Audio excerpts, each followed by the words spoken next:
Hello students, आज हम blood group के बारे में पढ़ेंगे कि ब्लड ग्रुप क्या होता है और कैसे फॉर्म किया जाता है। हमारे ब्लड में कैसे बनता है ये ब्लड ग्रुप।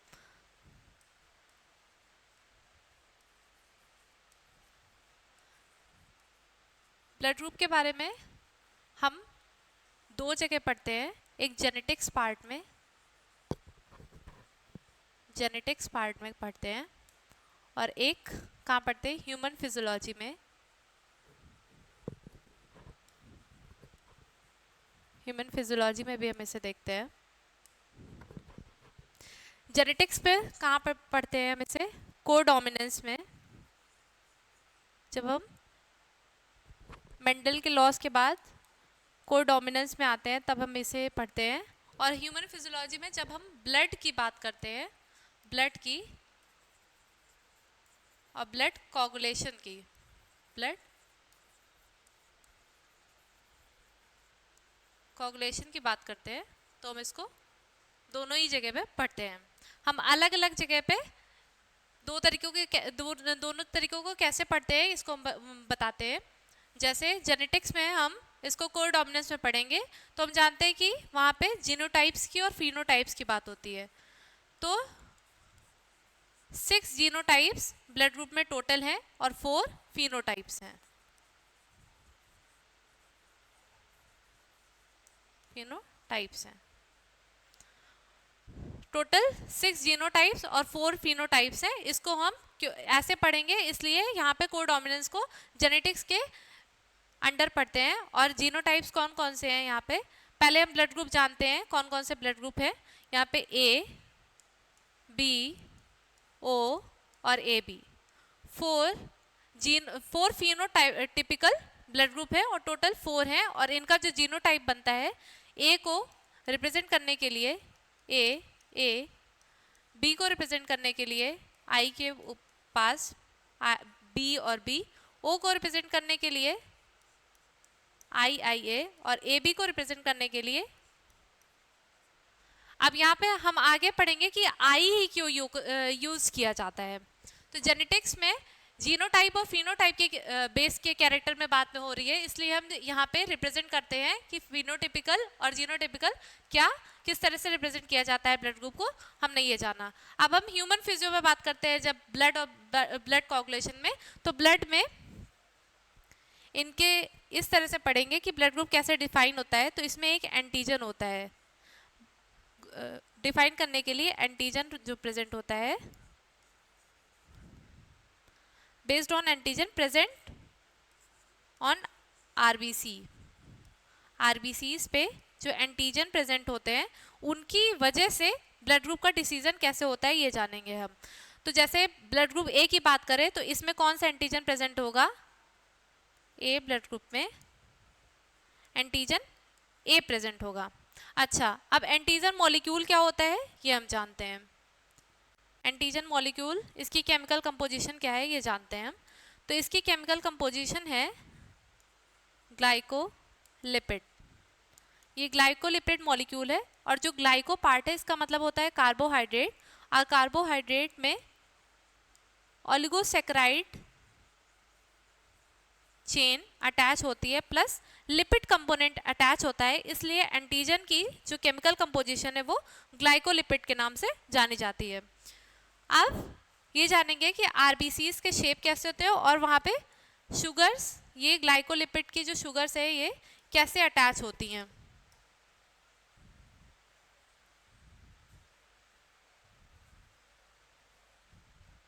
आरबीसीज को हम जानते हैं कि वो उनका शेप कैसा है, बाइकॉनकेव शेप है।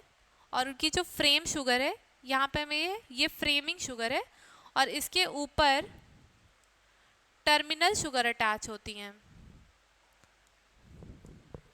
इसको हम बोलते हैं फ्रेमिंग शुगर, इसको फ्रेम शुगर बोलते हैं, फ्रेम शुगर। और इसको बोलते हैं टर्मिनल शुगर। टर्मिनल शुगर की प्रेजेंस की वजह से ब्लड ग्रुप का डिसीजन होता है कि कौन सी शुगर ऐड हो रही है, उसके बेसिस पे ए ब्लड ग्रुप बनेगा, बी बनेगा, या फिर ओ या फिर ए बी। कौन सा ब्लड ग्रुप बनेगा उसमें जो रिस्पॉन्सिबल है वो टर्मिनल शुगर है। इनको ऐड करने के लिए दो तरीके के अलग अलग एंजाइम का यूज होता है, और जो टर्मिनल शुगर का जो जीन प्रेजेंट होती है वो आई लोकस पे प्रेजेंट होती है, जो कि क्रोमोसोम नंबर 9 पे प्रेजेंट होता है। और फ्रेम शुगर की जो जीन है वो एच लोकस से प्रेजेंट होती है, जो क्रोमोसोम नंबर 19 पे प्रेजेंट होता है।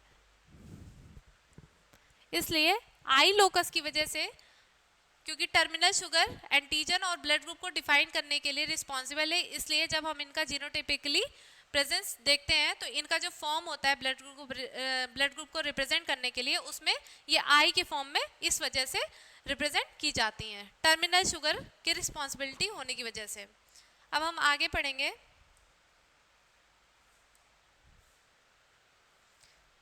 अब हम आगे पढ़ेंगे कोई आरबीसी है और किसी एक ये ब्लड ग्रुप ए के लिए रिस्पॉन्सिबल है, तो इसमें जो एंटीजन प्रेजेंट होगा, यानी जो टर्मिनल शुगर है वो जो प्रेजेंट होगी ब्लड ग्रुप ए में, टर्मिनल शुगर जो प्रेजेंट होगी वो आई ए और एंटीजन ए प्रेजेंट होगा। और जो इसमें एंटीबॉडी प्रेजेंट होगी, हम जानेंगे एंटीबॉडीज भी क्या होती हैं। एंटीबॉडी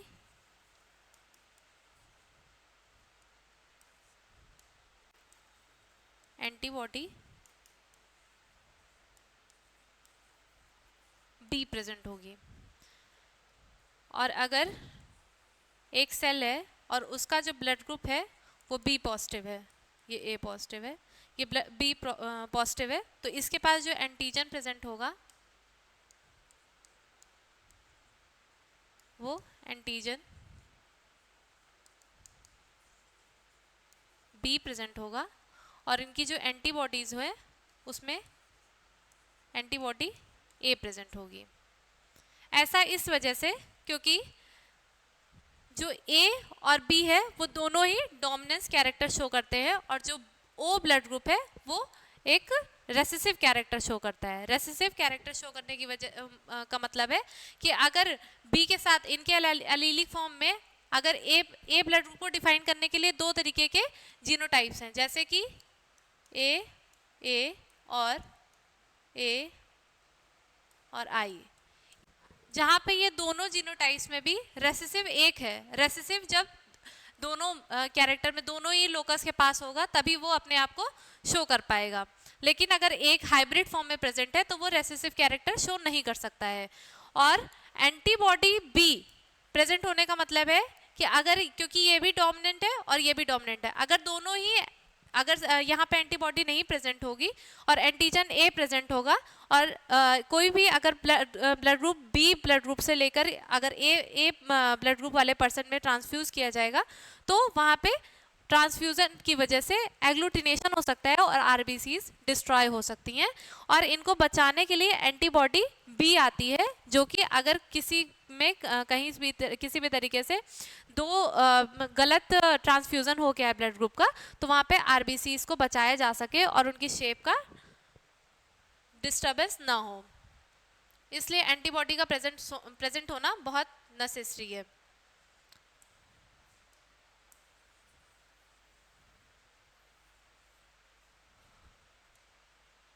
अब हम ये जानेंगे आरएच एंटीजन क्या होता है। हमने अभी तक अपने कॉमन केस में देखा है कि या तो ए पॉजिटिव किसी का ब्लड ग्रुप होता है, बी पॉजिटिव, ओ पॉजिटिव और ए बी पॉजिटिव, सबका ही पॉजिटिव पॉजिटिव देखा जाता है। लेकिन कभी कभी किसी केस में, एक्सेप्शन में, बहुत ही लेस केस में होता है कि ए निगेटिव किसी का blood group, B negative, O negative और ए बी निगेटिव। ऐसा इस वजह से होता है कि जिसमें भी आरएच एंटीजन प्रेजेंट होता है उसमें पॉजिटिव ब्लड ग्रुप आता है, और जिसमें आरएच निगेटिव, आरएच एंटीजन नहीं होता है, एब्सेंस होती है आरएच एंटीजन की, वो ब्लड ग्रुप में साथ में निगेटिव आता रहता है। अब आरएच एंटीजन क्या है, इसकी जो डिस्कवरी हुई थी, डिस्कवरी वो रेसिस मंकी में हुई थी और ये ग्लाइकोप्रोटीन है। RH एंटीजन का जो नेचर है वो एक ग्लाइकोप्रोटीन है और इनके लिए जो जीन रिस्पॉन्सिबल है वो D जीन है। हाइब्रिड और डोमिनेंट ये फॉर्म में होती हैं और इनके पास टोटल 5 तरीके की जीन्स होती हैं, A, B, C, D और E। लेकिन D जीन जो है ये मोस्ट प्रोमिनेंट और मोस्ट स्टडीड है, इसलिए ब्लड ग्रुप में इसको हम जानते हैं।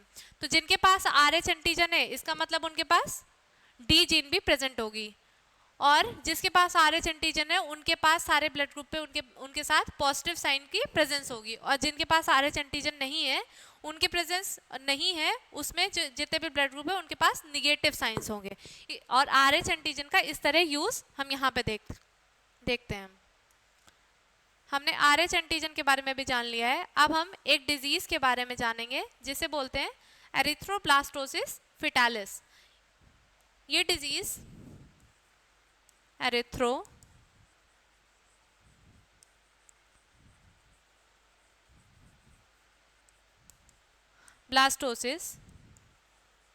फिटालिस, इसमें हम ये पढ़ते हैं कि अगर कोई मदर है उसमें जो RH एंटीजन है वो निगेटिव है पर फादर जो है उसमें RH एंटीजन पॉजिटिव है यानी वो प्रेजेंट है। अब RH positive antigen RH negative के कंपैरिजन में उस पर डोमिनेंस कैरेक्टर शो करता है। तो इनसे जो फीटस डेवलप होगा उनके पास RH पॉजिटिव एंटीजन रहेगा क्योंकि ये डोमिनेंस कैरेक्टर है। अब हम ये जानते हैं कि मदर और फीटस के डेवलपमेंट में जब फीटस का डेवलपमेंट हो रहा है तो मदर और फीटस के बीच में एक प्लासेंटा डेवलप होती है, प्लासेंटा डेवलप होती है फॉर द न्यूट्रिशन और प्लासेंटा को क्रॉस करने के लिए एक एंटीबॉडी रिस्पॉन्सिबल है जिसको हम IG एंटीबॉडी कहते हैं। ये सिर्फ मात्र इकलौती एंटीबॉडी है जो प्लासेंटा को क्रॉस कर सकती है। क्योंकि फीटस का जो RH एंटीजन है वो पॉजिटिव है और मदर का निगेटिव है तो 9 मंथ जब मदर के वोम में फीटस रहता है तब तक उसकी डेवलपमेंट भी सही रहती है और तब तक कोई एंटीबॉडी क्रॉस नहीं करती है। लेकिन जैसे ही पार्चुरेशन होता है वैसे ही IG एंटीबॉडी प्लासेंटा को क्रॉस करते हुए फीटस से मदर की वोम में चली जाती हैं और यहाँ पे मदर का जो एंटीजन है वो RH निगेटिव है और लेकिन जब यहाँ से फीटस से डेवलपमेंट होके पार्चुरेशन में प्लासेंटा के थ्रू RH पॉजिटिव जाती है तो यहाँ पे RH पॉजिटिव एंटीजन की वजह से यहाँ पे एंटीबॉडीज डेवलप हो जाती हैं किसके अगेंस्ट में, RH पॉजिटिव के अगेंस्ट में एंटीबॉडी का डेवलपमेंट हो जाता है। खूब सारी एंटीबॉडी मदर के वोम में बन जाती हैं। तो अभी तो फर्स्ट केस में फर्स्ट प्रेगनेंसी में फीटस का डेवलपमेंट और प्लस उसका पार्चुरेशन प्रोसेस अच्छे से कंप्लीट हो जाती है। लेकिन जब सेकेंड टाइम मदर प्रेग्नेंट होती है, जब सेकेंड टाइम पार्चुरेशन होता है, प्रेग्नेंट होती है एक्चुअली, तब हम ये देखते हैं सेकेंड केस में इधर हमने फर्स्ट फीटस के बारे में पढ़ा था, फर्स्ट फीटस के बारे में पढ़ा था, अब हम इधर सेकेंड फीटस के बारे में पढ़ते हैं। क्या होता है कि इनके पास जो एंटीजन है सेम RH पॉजिटिव एंटीजन है क्योंकि यहाँ पे अभी फादर का जो RH एंटीजन था वो पॉजिटिव था और मदर के पास एंटीजन पॉजिटिव RH एंटीजन के अगेंस्ट में एंटीबॉडी का डेवलपमेंट स्टार्ट हो गया था। क्या होता है कि यहाँ से जैसे ही फीटस से थ्रू प्लासेंटा फिर से ये एंटीजन जो है इसमें वोम में एंटर करेगा तो RH एंटीजन एंटर करते साथ ही एंटीबॉडी से रिएक्ट करेगा और यहाँ पे इनका जो वोम है यहाँ पे डिजीज का डेवलपमेंट हो जाएगा। यहाँ पे यही एरिथ्रोब्लास्टोसिस डिजीज होना स्टार्ट हो जाती है। इनके RH एंटीजन की वजह से इनके वोम में डिजीज हो जाएगी और इसको रोकने के लिए और ये क्योंकि यहाँ पे ये एंटीबॉडीज प्रेजेंट थी और इनका जो है डिस्ट्रॉय होना मदर के वोम में शुरू हो गया है, इनको फिर डिजीज होना स्टार्ट हो जाती है। तो इसकी वजह से बच्चा, और यहाँ से एंटीबॉडी, और फिर से जब यहाँ से RH निगेटिव एंटीजन जाती है तो यहाँ पे जो फीटस है उसका वो डिस्ट्रॉय हो जाता है और उसकी डेथ हो जाती है। तो इसलिए इस सेकेंड केस की प्रेगनेंसी को डिस्ट्रॉय होने से बचने के लिए, बच्चे की डेथ होने की वजह से, बच्चे की डेथ जो होती है उसको बचाने के लिए एक वैक्सीन का यूज़ किया जाता है जिसको हम रोगहम बोलते हैं, जो कि फर्स्ट प्रेगनेंसी में आफ्टर पार्चुरेशन, डिलीवरी होने के बाद ही तुरंत मदर को दिया जाता है ताकि वो सेकेंड प्रेगनेंसी में इस तरह की जो एरिथ्रोब्लास्टोसिस फेटालिस नाम की एक डिजीज़ है इसको रोका जा सके। वो एक वैक्सीन बनाती है जो कि ये एंटीबॉडी को डिस्ट्रॉय कर देती है और नेक्स्ट टाइम जब प्लासेंटा क्रॉस करके आती है RH एंटीजन को तो वो किसी भी तरीके की डिस्ट्रॉय करने में सक्सेस नहीं हो पाती है और ये डिजीज़ होने से मदर बच जाती है और फीटस की डेथ नहीं होती है। तो हमने पढ़ा कि एरिथ्रोब्लास्टोसिस फेटालिस क्या है और उसका मैकेनिज्म क्या है कि किस तरह से फर्स्ट प्रेगनेंसी तो ईजिली डेवलप होके और सक्सेसफुल हो जाती है, लेकिन जब सेकेंड प्रेगनेंसी होती है तो उसमें चाइल्ड की डेथ कैसे हो सकती है, फीटस की डेथ कैसे हो सकती है वॉर्म में, ये हम जानते हैं। तो अभी हमारा ये डिजीज सेक्शन कंप्लीट हुआ कि RH एंटीजन प्लस, तो हमने अभी पढ़ा है कि जेनेटिक्स और ह्यूमन फिजियोलॉजी दोनों में ही ब्लड ग्रुप कैसे डेवलप होता है और उसको किस किस तरह से पढ़ते हैं। तो मेंडालिस के बाद जो है हम लोग कोडोमिनेंस को जेनेटिक्स में पढ़ते हैं और उसमें हम मल्टीपल एलीलिज्म का भी एग्जांपल देखते हैं, कैसे ब्लड ग्रुप अपने आप को कोडोमिनेंट तरीके से एक्सप्रेस करते हैं, जो कि उसका एग्जांपल है AB ब्लड ग्रुप जो है यूनिवर्सल एक्सेप्टर के नाम से जाना जाता है, वर्सल एक्सेप्टर, क्योंकि इनके पास दोनों ही एंटीजन प्रेजेंट है A और B, और इनके पास जब एंटीजन A प्रेजेंट है और एंटीजन B प्रेजेंट है लेकिन इनके पास कोई किसी भी तरीके की एंटीबॉडी नहीं प्रेजेंट होती है, और O ब्लड ग्रुप के पास ये यूनिवर्सल डोनर है क्योंकि इनके पास किसी भी तरीके का एंटीजन नहीं प्रेजेंट है, इसलिए ये यूनिवर्सल डोनर है। अभी हमने ये देखा कि ये यूनिवर्सल डोनर और यूनिवर्सल AB यूनिवर्सल एक्सेप्टर क्यों है और ये यूनिवर्सल डोनर क्यों है। अब हम ये देखते हैं कि इनमें क्या क्या इनकॉम्पैटिबिलिटी पाई जाती है, किस तरह से अगर एक पर्सन का ब्लड ग्रुप A है और उसके अगेंस्ट में किसी और ब्लड ग्रुप को ट्रांसफ्यूज किया जाता है तो कैसे ये रिएक्शन शो करती है, कैसे एग्लूटिनेशन हो जाता है RBCs में, ये हम जानते हैं। जैसे एक पर्सन है, पर्सन 1, इनका जो ब्लड ग्रुप है वो A है और पर्सन 2 है, इनका ब्लड ग्रुप B है। तो अगर A ब्लड ग्रुप है तो इनके पास जो एंटीजन होगा वो A होगा और एंटीबॉडी B होगी। सेम इनके पास, इसका वाइस वर्सा, इनके पास एंटीजन B होगा और एंटीबॉडी A होगी। तो एंटीजन जो A है वो RBCs में, इनकी RBC से निकल के एंटीजन A इनकी RBC से निकल के इनकी RBCs में, मतलब ब्लड ग्रुप B वाले पर्सन के RBCs में जब एंटीजन तो ठीक है, एंटीबॉडी जब जाएगी, एंटीबॉडी B जाएगी और इनके पास तो यहाँ के जितने एंटीजन हैं B वो इनको पूरी तरह से डिस्ट्रॉय करने लगेगी। इनके अगेंस्ट में एंटीजन A के खिलाफ में जो एंटीबॉडीज B बन रही हैं वो इस RBC के शेप को डिस्ट्रॉय करने लगेंगी और ये RBC का शेप इरेगुलर होके इलिप्टिकल होना स्टार्ट हो जाएगा। सेम ऐसे ही इस केस में भी पढ़ लेते हैं कि यहाँ पे भी जो RBC है इनके पास तो एंटीबॉडी, एंटीजन A है और इससे जो एंटीबॉडी आ रही है, एंटीबॉडी A आ रही है, तो एंटीबॉडी A एंटीजन A के सारे फॉर्म को डिस्ट्रॉय करना शुरू कर देगी, जिसकी वजह से RBC का शेप इरेगुलर होके इलिप्टिकल होना शुरू हो जाएगा। इस वजह से यहाँ पे एग्लूटिनेशन का केस देखा जाता है। तो हम ये कैसे जानेंगे कि एग्लूटिनेशन हो रहा है? वहाँ पे आरबीसीज का जो शेप है वो इरेगुलर हो जाएगा और वो पूरी तरह से डिस्ट्रॉय होने लगेगा। तो इसलिए हम लोग यूनिवर्सल डोनर और यूनिवर्सल एक्सेप्टर का खास यहाँ पे रोल देखते हैं कि कैसे ये यूनिवर्सल डोनर और यूनिवर्सल एक्सेप्टर है और क्यों किसी अलग ब्लड ग्रुप को किसी और ब्लड ग्रुप में ट्रांसफ्यूज नहीं करना चाहिए। हमने आज ये पढ़ा है। तो आज हमारा ये सेक्शन कंप्लीट होता है। आगे हम जानेंगे कि ब्लड कोगुलेशन कैसे होता है और उसकी कौन कौन से प्रोसेस है, प्लस उसमें विटामिन के का रोल कैसे होता है और कितने स्टेप प्रोसेस हैं ब्लड कोगुलेशन को सक्सेसफुल बनाने में। तो अभी हमने ब्लड ग्रुप के बारे में पढ़ लिया है, कितने तरीके के ब्लड ग्रुप होते हैं, प्लस उनको जीनोटाइप्स, फिनोटाइप्स, आरएच कॉम्पैक्टिबिलिटी और प्लस एरिथ्रोब्लास्टोसिस फेटालिस के बारे में हमने पढ़ लिया है। अब हम नेक्स्ट क्लास में ब्लड कोगुलेशन के प्रोसेस में जानेंगे। थैंक यू सो मच आज की क्लास के लिए।